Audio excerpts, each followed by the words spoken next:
Hey, what's up, guys? It's Brendan Allen, UFC Middleweight contender, and this is my breakdown of the top 10 of the middleweight division. I mean, I think it's got to be the champion, right? He's the champion for a reason. He just did it in impressive fashion. He's got a good resume. He fights anyone, and he's been around a long time. He's a vet. He's awkward when you're in there with him, and a lot of people can't figure out the secret to him, but he's tough, man. He's down to scrap, and he has a good gas tank. He picks it up as the fight goes on. He doesn't fall. He gets stronger as far as his cardio and his pressure and everything like that. So, yeah, I definitely think he's number one. I think he can hold it for a little while too. I think based on resume and skill, I think it has to be Izzy. He almost cleared out the division as a whole. He's had some impressive wins and he's beat some really good guys. So I think he has to be two based off his resume and his skill level. I thought either Izzy would knock him out early, like just catch him with something, or it would go just like that. Sean would put pressure, put combinations together, or punch at the same time Izzy's punching. That would kind of throw him off a little bit. And obviously, I thought he would get stronger as the fight went on. He would get his timing and just be stronger. I guess you have to go Dricus because he beat Whittaker. I think the top five is actually pretty like spot on. It's after that it gets me. I hate to take away from fighters, man. It really is something that is a pet peeve of mine. But when I look at the reality of the fight, if you can honestly tell me that looked like the real Robert Whittaker, then we could have a conversation. But for me personally, I don't think Rob looked like Rob. I think he was off, and I do think Dricus only has a puncher's chance. I think he has burst that catches guys because other than that one fight in the UFC, who was he beating the whole fight? There's not one. He was losing almost every single fight. He fought a washed-up Darren Till and won the first round, lost the second, was losing the third. Other than that, he lost to every other guy he was fighting. Came back and pulled it out. So good on him that he can pull it back out. But yeah, it's just Rob. He just didn't fight. So Rob's a gamer. He's fought everyone that you can possibly think of. He's fought the who's who, and he's beat them for the most part. So, man, he's good everywhere. I don't think he's great anywhere, but he's good everywhere, and I like that. I like that his skill set's kind of spread out across everything. Yeah, man, I have a lot of respect for Rob. He seems just like a real cool guy as well. I think he was the main event of the first ever UFC card I went to personally when he fought Romero in Chicago.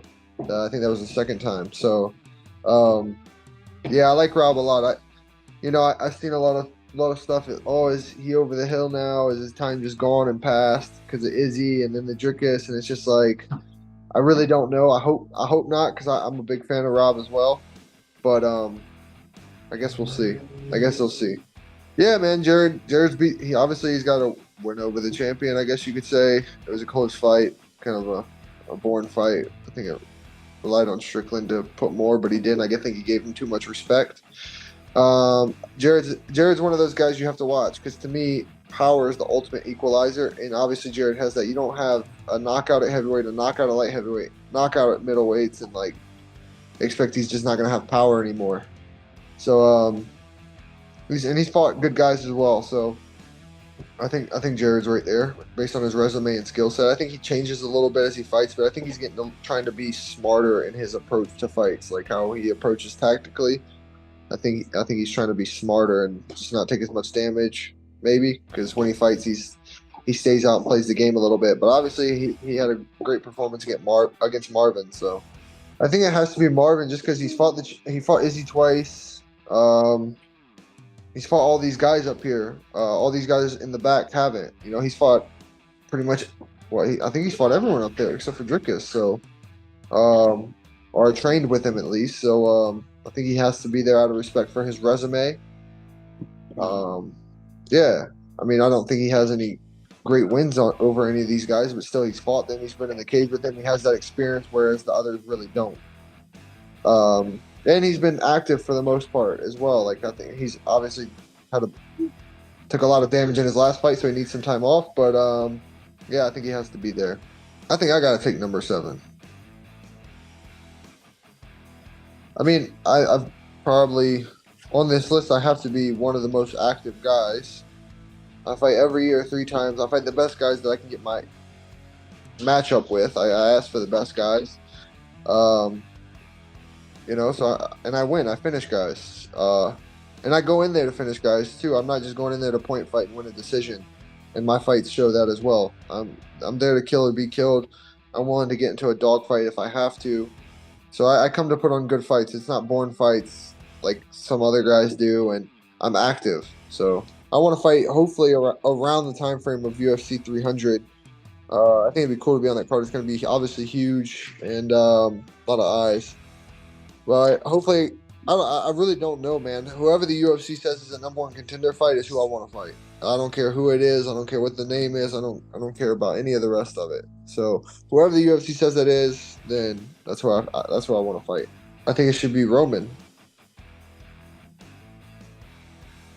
I think he's big. He's probably strong, they say. His jiu-jitsu is pretty slick. He has a great transition that he does. I guess he's got power on the feet. And he's down to fight as well. Obviously, I was supposed to fight, or they asked me to fight him, but I was waiting for Dricus, and he ended up winning when we thought he was going to lose to Rob. And by the time we went back, it was already gone. So, obviously he fought Marvin, and that's a iffy fight. I kind of thought he won when I watched it the first time. Oh, he's got good from bottom on when people pass. He sets up good submissions from guards with his elbows, and as they pass, he has good little submissions that he tries to go to that lead to other transitions, depend on how his opponent reacts. That's tough for me. Just because Paulo really don't fight at all. Jack really ain't fought at all, but I guess we'd have to go Jack. He's been out for a while. I was obviously supposed to fight him, but he's fought good guys as well. Well, no disrespect to Kelvin, but he's gone down to 70, so I don't know why he's even in this list. Anthony ain't been there. Paulo ain't fought in forever, so he makes nothing to me. Cumshot ain't beat a 85er. So I think we'd have to go with Imavov.